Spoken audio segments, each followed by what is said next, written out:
On est ravis de vous retrouver à nouveau sur les réseaux sociaux et sur la chaîne YouTube du Salon de l'Immobilier de Montpellier pour cette 22e édition de ce salon en mode automne, en mode rentrée ici à Pérols. Se renseigner sur le marché immobilier, évidemment, c'est tout l'objectif pendant ces quelques heures. Trouver un aménageur foncier, anticiper son crédit immobilier, connaître les aides de l'État et puis négocier son taux. Alors des fois, forcément, on n'est pas très à l'aise pour le négocier parce qu'on n'a pas forcément le temps, les capacités, il faut connaître les lois, il faut connaître peut-être la paperasse et tout. Et c'est l'occasion, pourquoi pas, d'aller voir un courtier. Ils sont avec nous. J'ai bien vendu, non? C'est bon? Tout à fait. On a deux courtiers avec nous sur ce plateau pour cette émission. Tarek Bouiri, bonjour Tarek. Bonjour Julien. Vous êtes directeur d'agence meilleurtaux.com sur la place de la Comédie d'ailleurs. Tout à fait. En centre de Montpellier et vous occupez notamment sur les rachats de crédit et vous avez plusieurs missions au sein de votre agence. Tout à fait. Et c'est une chaîne nationale. Exactement. Donc, tout à fait. Donc, Meilleurtaux, on est une franchise. Donc, moi, je suis une franchise d'un grand groupe qui est aujourd'hui le groupe Meilleurtaux. Donc, on s'occupe principalement de tout ce qui est prêt immobilier, donc rachat de crédit, regroupement de crédit, assurance. Donc, en ce moment, déjà, merci de nous avoir accueillis parce qu'avec la conjoncture actuelle, c'est un peu compliqué. Donc, voilà, c'est pour ça qu'aujourd'hui, on est là, je pense. Avec Jérôme. Vous connaissez Jérôme Bringas ? Oui, tout à fait. Donc c'est un cher confrère. Donc je dis. J'aime bien parce qu'il y a une bonne ambiance, c'est important. Exactement. Même et ça, entre c'est très concurrents. important. Tout à fait. Une concurrence saine, comme on dit. Bonsoir. Bonjour Jérôme. Bonjour. Vous êtes directeur de Immoprêt. Vous, c'est aussi une chaîne nationale et vous avez 3 boutiques, 3 agences à Lunel, à Montpellier-Port-Marianne et à Castelnau-le-Lez, notamment dans le financement, la délégation d'assurance, le regroupement de crédit. Voilà des différentes spécificités. Comme ça, on fait les présentations. La première question, messieurs, que j'ai envie de vous poser, parce que tout le monde ne connaît pas forcément la mission d'un courtier. C'est quoi un courtier? Il fait quoi? Ça sert à quoi? Comme tu veux. Allez-y, Jérôme. Allez, Jérôme.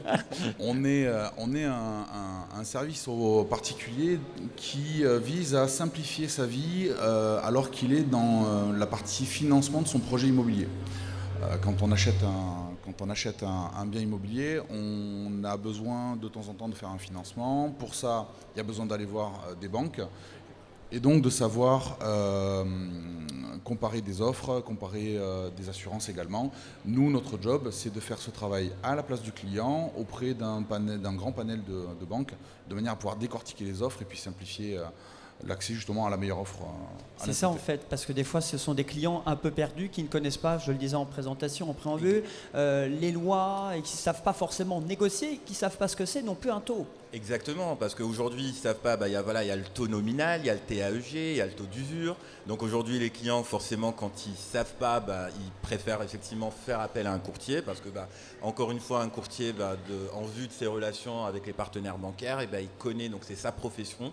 Donc du coup, il connaît des conditions, il peut négocier des conditions que le client lui-même ne pourrait pas négocier, parce que des fois, c'est pas un... Voilà, donc des fois, c'est ce pouvoir aussi de négociation, parce qu'il ne faut pas oublier que on envoie énormément de dossiers à nos partenaires. Donc aujourd'hui, le métier de courtage, on le connaît très très bien.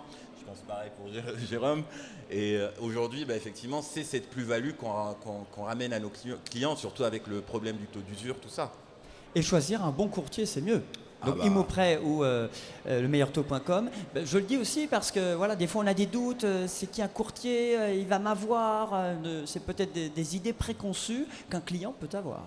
Écoutez, ça par contre c'est une très très bonne question, parce que moi il faut le faire savoir, c'est vis-à-vis de nos clients. Aujourd'hui on défend nos clients, on ne défend pas les banques.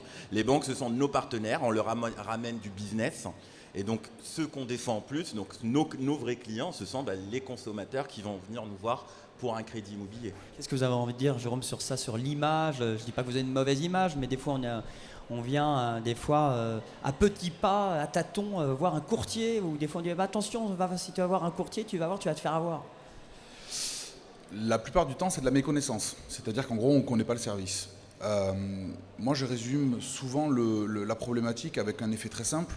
C'est est-ce qu'aujourd'hui, j'ai envie déjà de passer 4, 5, 6 rendez-vous avec des banques différentes? Est-ce que j'ai envie d'aller les revoir une deuxième fois avec la proposition que j'ai pu obtenir c'est-à-dire reprendre encore 5-6 rendez-vous, tout en sachant que je ne vais pas forcément comprendre non plus la proposition qui m'a été faite. Je ne vais pas forcément comprendre, comme le disait Tariq tout à l'heure, il y a des taux, il y a des TAEG, des taux d'usure, des taux nominaux, des taux d'assurance. Et la technique qui est utilisée à chaque fois pour faire une proposition est une technique qui peut être unique dans une banque et pas du tout la même dans une autre. Ce qui fait qu'on va avoir la limite de la connaissance et la limite de la pertinence tant qu'à l'analyse des offres. Donc une fois qu'on a expliqué ça au client, qu'on lui dit est-ce que vous êtes en compétence pour pouvoir faire votre recherche par vous-même, il y en a qui vont nous dire oui, je pense. Bon, dans ces cas-là, c'est très bien, on vous laisse faire et prendre le temps nécessaire pour pouvoir faire vos recherches. Pour tous les autres qui se sentent un petit peu démunis face à l'offre qui est grande des banques et des assurances, on va leur proposer, nous, de le faire à leur place et de vulgariser tout simplement l'offre de manière à ce qu'ils comprennent ce qu'ils sont en train de signer. Et la réalité, c'est qu'on vient justement faire une proposition qui est audible pour le client et qui est compréhensible. Et quand il comprend, il peut facilement choisir correctement. Et si je peux juste rajouter quelque chose par rapport à Jérôme, c'est que du coup, nous, en tant que courtier, il faut savoir que déjà les honoraires qu'on récupère du client couvrent largement, donc ce n'est qu'une petite partie de ce que le client peut gagner, notamment sur son projet immobilier, parce qu'aujourd'hui, le client, s'il vient nous voir, c'est à un moment donné aussi pour négocier, pour faire les démarches à sa place. Et donc, généralement, on arrive toujours à trouver la meilleure, on essaie toujours de trouver la meilleure banque avec les meilleures conditions. Et donc, par rapport à nos honoraires, donc ça représente rien par rapport aux gains qu'on peut faire au client. Alors vos honoraires, justement, en général, c'est entre 1 et 1,5% du montant emprunté ? Exactement, tout à fait. Donc c'est en fonction, donc entre 1 et 1,5, en fonction du dossier, de la complexité du dossier, de combien de temps on va passer sur ce dossier. Est-ce que c'est un dossier atypique, oui ou non ? Donc voilà, est-ce qu'on va avoir facilement des partenaires ou pas ? Donc il y a plein de critères qui nous permettent de définir le... Alors quand vous dites un dossier atypique, c'est-à-dire c'est pas le petit T1 que je vais acheter à Montpellier, voilà, c'est pas quelque chose... c'est pas les deux petits fonctionnaires qui vont venir acheter leur RP. Donc là, on est plutôt sur des montages en SCI, des montages un peu spécifiques où il y a beaucoup, où des fois il peut y avoir aussi plusieurs participants sur le bien. Donc là, à ce moment-là, oui, c'est ce qu'on appelle nous aujourd'hui un dossier atypique et c'est aussi en fonction de sa complexité. Ou tout simplement, sur le pavé des assurances spécifiquement, si l'un des emprunteurs a une problématique de santé, il va falloir faire une recherche spécifique d'assureur qui va prendre mécaniquement beaucoup plus de temps et qui sera une recherche beaucoup plus ciblée. Puisqu'évidemment, aujourd'hui, le taux d'assurance est une composante majeure dans le coût du crédit global. Et malheureusement, quand on a des problèmes de santé, ce coût-là devient exponentiel. Et de temps en temps, peut même opposer un refus de financement pour la simple et bonne raison, et on l'a abordé tout à l'heure, peut-être qu'on l'abordera plus largement, ça nous amène parfois à dépasser le taux d'usure. Et donc en réalité, aujourd'hui, on fait un accompagnement sur le montage, sur la particularité du dossier, mais également sur tout ce qui est assurance. Donc, le taux d'usure, on va en dire un mot dans un instant. Petite question aussi pratico-pratique, à quel moment on va voir un courtier ? Parce que des fois, vous avez des clients, ils ont déjà commencé leur démarche bien avancée sur un salon de l'immobilier, limite ils ont signé, ils viennent vous voir. Dans l'ordre, comment ça se passe ? L'idéal, c'est très tôt, le plus tôt possible. En fait, le courtier, il n'est pas là uniquement pour prendre le dossier et l'accompagner en banque. Même s'il n'a pas encore le projet, en fait. Tout à fait, tout à fait. En fait, le projet, à quel moment il commence ? Il commence à partir du moment où j'ai l'idée dans ma tête de peut-être accéder à la propriété. À partir de ce moment-là, avant même de faire une recherche immobilière, j'ai quand même besoin de savoir combien je peux emprunter. Quel est mon budget ? Donc là, j'ai deux solutions. Je peux aller voir mon banquier qui va lui donner l'enveloppe en fonction de son outil de travail. Et je peux aller voir le courtier qui va lui donner une enveloppe en fonction de tous les outils de travail qui existent sur le marché. De temps en temps, ça optimise un petit peu cette enveloppe d'ailleurs. D'où l'intérêt de venir sur un salon immobilier, même si on n'a pas encore un projet à 100% défini en tête. On va d'abord voir peut-être... C'est peut-être la première étape ici, avant de voir peut-être les... Mais tout à fait. Moi, j'ai eu le cas hier, effectivement, vendredi, à l'ouverture du salon. Donc j'ai eu 2 clients qui sont venus me voir. Avant d'aller voir les constructeurs, ou notamment les promoteurs, ils voulaient d'abord connaître quelle est leur capacité max d'emprunt, avant d'aller notamment voir quelle serait la future maison de leur rêve. Donc là, je leur ai donné effectivement leur capacité.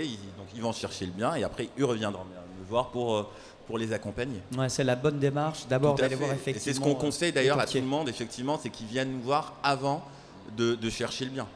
Donc comme ça, on pourrait vraiment les guider par rapport à la capacité max qu'ils peuvent avoir.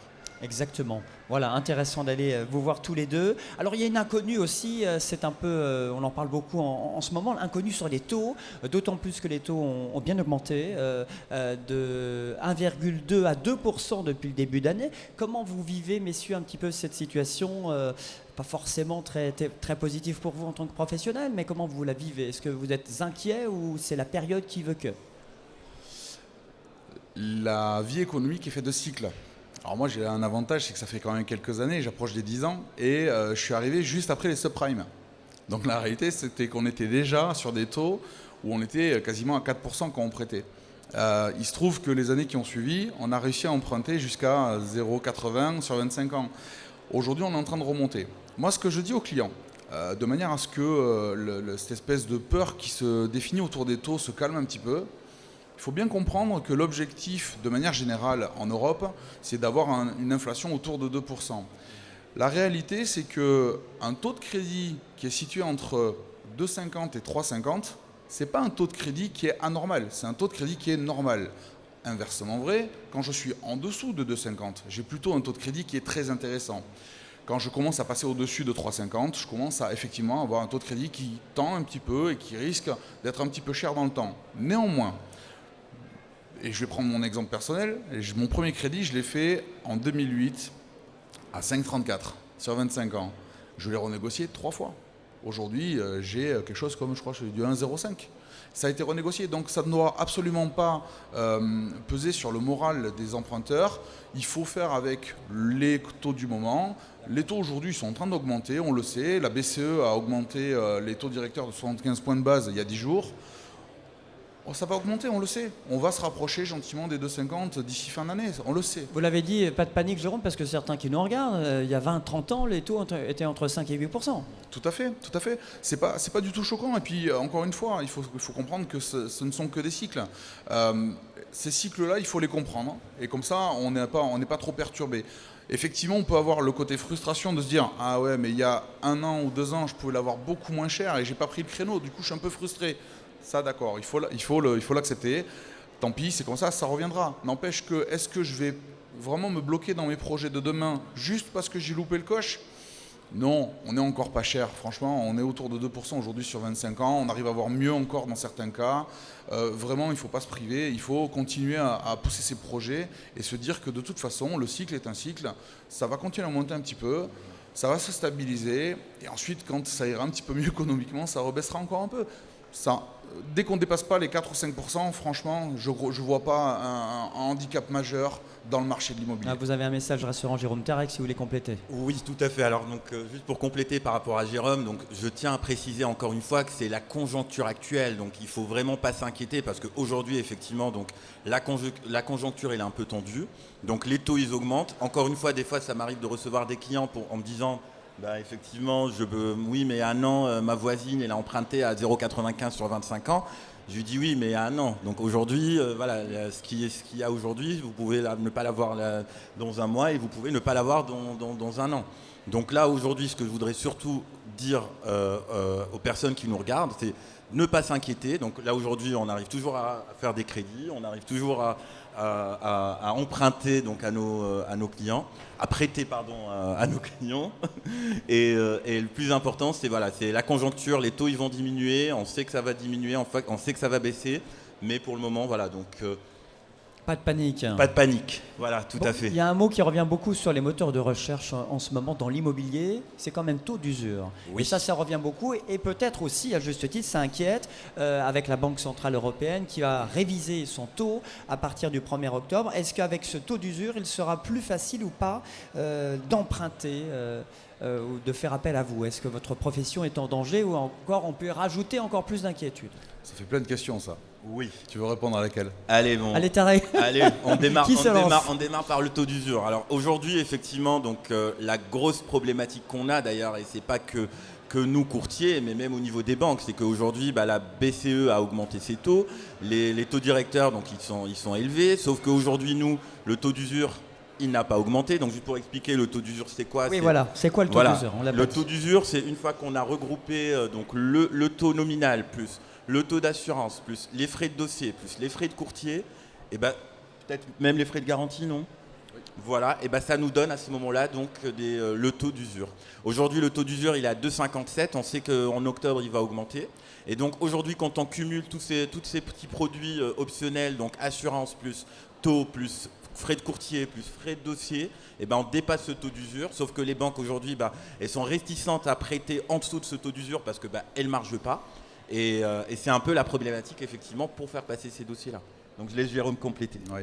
Alors en fait, Tarek a fait une description du TAEG, qui est le taux annuel effectif global, qui est le coût réel qui est assumé par le client. Le TAEG, il est limité à un taux qui est effectivement calibré tous les 3 mois, qui s'appelle le taux d'usure. Ce taux-là, il est recalculé tous les 3 mois et est valable pour une durée donc de 3 mois. Comment il est calculé? Il est calculé sur la moyenne des prêts qui ont été décaissés en France, les prêts décaissés sur les 3 derniers mois, plus un tiers qui va définir en fait le taux d'usure. Sauf que quand on a des prêts qui ont été décaissés, la réalité c'est qu'ils ont été acceptés 3 mois plus tôt. Donc aujourd'hui, le taux d'usure que nous avons est un taux d'usure qui est calqué sur des prêts qui ont été acceptés en avril. Qui est décalé. Et en avril, moi je prêtais à 1,35. Et évidemment, on a une problématique, c'est que les taux de crédit ont continué à augmenter. Le taux d'usure, lui, il est calqué sur une histoire qui n'existe plus. Et donc on a une espèce d'effet de ciseau qui fait que le calcul du taux d'usure ne va pas assez vite par rapport à la réalité du marché.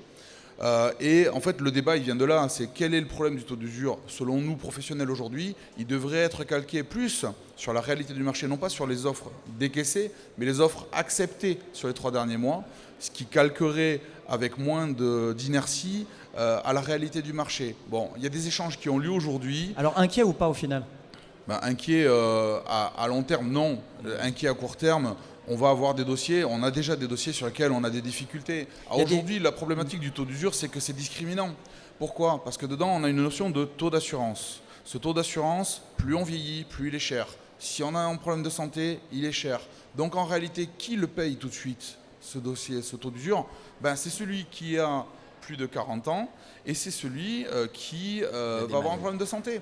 Et donc, c'est extrêmement discriminant, même si aujourd'hui, on considère que c'est quelqu'un qui va être sur un endettement à 15%. C'est-à-dire qu'il ne prend aucun risque. Rappelons aussi qu'à un moment donné, quand on parle de taux d'usure, on a aussi des taux d'usure qui sont sur les prêts à la consommation, qui sont sur des taux à 20%. Il y a quand même de l'inquiétude parce qu'il y avait un appel cette semaine à manifester aussi. L'appel à manifester, il a été mené par un syndicat qui est montpelliérain, un syndicat qui défend la profession des courtiers. La forme est un sujet, le fond est tout à fait exact. Aujourd'hui, c'est une problématique parce que ça ne va pas assez vite. Donc ça veut dire quoi? Ça veut dire que si on bloque l'accès au crédit pour une partie des emprunteurs, il est évident que tous les gens qui sont ici sur le salon vont le subir.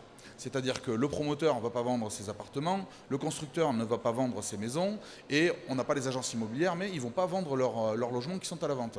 Ou en tout cas, ils vont avoir plus de mal à les vendre. Voire à un moment donné, si on se retrouve vraiment avec une situation de très gros blocage, on n'arrivera plus du tout peut-être à le financer. C'est ça qu'on craint aujourd'hui. La réalité, c'est qu'il y a beaucoup d'efforts qui sont demandés aux banques, et ça c'est une réalité.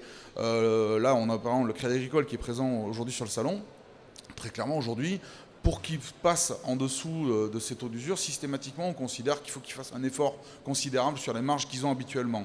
Et ça va continuer jusqu'à la fin de l'année. Ça veut dire que le business, le boulot est compliqué pour vous, encore plus, de négocier avec les banques à un point que certaines banques ne veulent plus travailler avec les courtiers, il faut le dire. C'est aussi une information à donner. Alors ça, c'est important de le préciser. C'est pas qu'elles veulent plus travailler avec les courtiers, elles ne peuvent plus. Voilà, c'est qu'aujourd'hui, donc comme le précisait Jérôme, avec ce décalage effectivement du calcul du taux d'usure, les banques ne margent plus. Donc aujourd'hui, travailler avec un courtier en margeant sur des taux qui sont plus ou moins négatifs pour les banques, et ça intéresse plus les banques. Donc aujourd'hui, quand on parle, ou alors quand moi j'ai de la discussion avec la direction, on me dit on attend le taux d'usure, on attend le taux d'usure, on attend le taux d'usure. Donc aujourd'hui, je ne sais pas comment ça va évoluer, mais on n'a pas vraiment de problème aujourd'hui avec les banques. Le souci qu'on a avec les banques, c'est qu'on se bat pour pouvoir effectivement permettre à nos clients d'emprunter en dessous de ce taux d'usure qui des fois devient très Et compliqué. c'est surtout en conclusion que beaucoup de profils sont refusés, de bons profils finalement. C'est tout le problème. Alors juste un petit mot simplement sur le travail avec les banques. On est dans une région ici en Occitanie où on est assez peu touché par ça. C'est vrai qu'en Ile-de-France, ils le subissent beaucoup plus, mais nous en Occitanie, on travaille quand même avec encore beaucoup de partenaires. Donc n'hésitez pas à venir rencontrer les courtiers, il y a de quoi comparer des offres, c'est pas un sujet. Là où c'est vrai, c'est qu'il y a aujourd'hui, et c'est bien malheureux, des bons profils qui sont avec un endettement très faible, un très gros apport, donc un risque sur projet que les banques recherchent aujourd'hui, très clairement, mais qui, par la réglementation, ne peuvent pas être financés. C'est toute la problématique du moment, mais ça va se régler sous quelques mois. Voilà. Exact, mais on se bat pour... Bon, positive attitude. Tout à fait. Oui. La preuve, c'est qu'on bosse toujours, on arrive toujours Ils sont là sur le salon. à se défendre et on est là sur le salon, tout à fait. Jérôme Bringas, merci beaucoup d'être venu ici au salon de l'immobilier et surtout sur notre petit plateau Immoprès, ici à Montpellier, à Castelnau et à Lunel. Tarek Bouiri, merci, directeur de agence de meilleurtaux.com. Merci à vous, Julien. On vous souhaite une excellente journée. Retrouvez-nous sur les réseaux sociaux et sur la page YouTube, la chaîne YouTube du salon de l'immobilier de Montpellier.